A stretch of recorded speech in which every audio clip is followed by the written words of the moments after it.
So these are popular careers in the industry and how much they pay, because obviously if you're wanting to do work in the industry, you're wanting to get paid. Everyone likes to get paid. Yeah, they like money. They like a lot of money. Yeah. I like money. These are not 100% like accurate to every single company. Some places are going to vastly underpay. Some are going to overpay. But these are just good medians. If you're on the business end, you're obviously going to make a hell of a lot more than if you are working as a developer. Developers do not make a lot of money. Let me just go ahead and dispel that. And that's surprising because they're the ones that are actually making the product, but they're not the ones making the bucks. It is the people who sell the games, and by that I don't mean the sales, I mean like marketing, the executives make a lot of money. Yeah. But you're going to make the most money up front if you're doing things that are highly specialized and very difficult to get your hands on. Things such as audio engineering. That is a fantastic way to make some money. Again, I don't know if I agree necessarily with all of this. I don't have a metric here. This is just an article on animationcareersreview.com. I don't know exactly how accurate the numbers are, but I will say that an audio engineer is going to make good money because it is something that's in demand. There's not a lot of them. There's not a lot. In fact, I only know one person who is an audio engineer, and that is my sister. Although I think, actually, I don't know if Drifty from Jabub Gaming is an audio engineer. He might actually have that skill set. But regardless of which, that would be like, what, 2 people out of the hundreds and hundreds of people I know? Yeah, it's a very time-consuming and specialized skill set to have, and to actually be able to call yourself an audio engineer. Right. Not only do you have to have the degree support, but the certification as well. Yeah, it takes work. It takes work. It absolutely does. But if you are an audio engineer, if that is the route you want to go in, you are going to make good money. Like I said, I don't know how accurate that is, but I do know you are going to make good money. Another one, unsurprisingly, is programming. Programmers. Programmers make money in the industry. If you are good at programming, if you know how to program the backbone of an engine or get into the depths and nuts and bolts of the engine you want to work in, and you are a programmer, you are going to make some really good money. So again, I know this, everyone hates this. This is the 4-letter word in game development, but learn it. Learn it. Learn it. At the very least, it'll make you more marketable. This is the entry level right here. These are the people who everyone gets in. I think this is the absolute not correct money at all. I don't think $50,000 as a game tester blows my brain. I think it's closer to around 30,000. Yeah, I think maybe. It's more closer to 30,000. Yeah. But with Gus down to 25. It's an entry level position, but it is a position that is typically looked at when companies hire from within. Yeah. And a lot of companies hire from within. Yeah, so if you're really good at quality assurance and you want to get into something else like level design or programming or art or writing, whatnot, get into it. Yeah. Get into quality assurance. Although, and BG makes the joke. Yeah. BG makes the joke. BG makes the joke. But quality assurance, game testing is extremely rigorous, and you're not really playing the game so much as you're doing the same thing over and over and over and over again, attempting to break it. It is the very definition of insanity, and it saps your sanity. So it's more than I make teaching. Yeah, if anyone finds a studio that gives you $50,000 a year to do QA testing, hook me up. I would jump that shit in a second. Yeah. I was not qualified. Oh, Burke. Hey, Burke. Good to see you.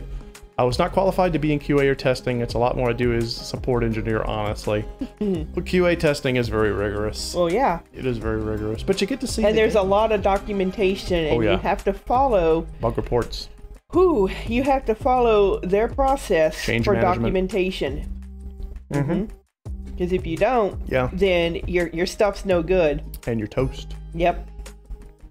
Yeah. Pretty much. You play it until you're sick of it. Absolutely. And then you play it some more. The game developer, it's interesting that they use this term. Again, I'm not 100% behind every single thing in this particular article. It's just a good starting point for us to have our discussion. Game developers, they can convert ideas, objectives into the actual game. That's kind of like what we all do. So I kind of spit past this one and go over to this one right here, the game designer. Right, which we're not sure if EA has game designers or not. Or QA. Or QA for that matter. I don't think they do that. I think EA got rid of QA for the payday. Yeah. Yeah, that's cool. I'll put it. I didn't know it. Oh, and someone said earlier that Yanfly programs in the industry. That's cool. I know Yanfly is definitely a programmer. Jeez Louise, that guy knows his code. The things that Yanfly puts out absolutely is a programmer. Oh yeah. Oh yeah. Yeah. If he doesn't, he should. So the designer, oftentimes the game designers are kind of lumped into lead designer. They're the person who takes the overall design of the game, the concept, the core idea, and turns it into things within the GDD that are used for everyone else on staff, everyone else on the team to create the game. It is a writing heavy position. Excuse me. Yeah. Pardon me. Thank you. It's a writing heavy position. And don't they typically? And the article even says that they typically hold a degree. Yes. It didn't used to be that way. It's still kind of a new thing. Yes. As more and more colleges and universities incorporate game development, game design into their list of degree offerings, right. You'll have more and more people to have them. But it's still not widely held. A lot of universities don't have it. Yeah. Technical colleges, ones that are accredited as a technical university, will generally hold those degrees and have them available on course. But you're going to see a shift, and you're going to see more four-year universities having game development. Fun fact, I know I've mentioned this before, so I'm not bragging. That is one of my degrees, actually, is in game design. So you can get it. It is possible. You just have to find the right place to have it. And you need to make sure, again, they're accredited so that your degree is actually worth something. Yeah. Always check that. Yes. Hey, Bacon. Hey, Bacon. Good to see you, man. Welcome to the discussion forum. As we were speaking earlier of Supergiant. Oh, yes, that's right. Yes.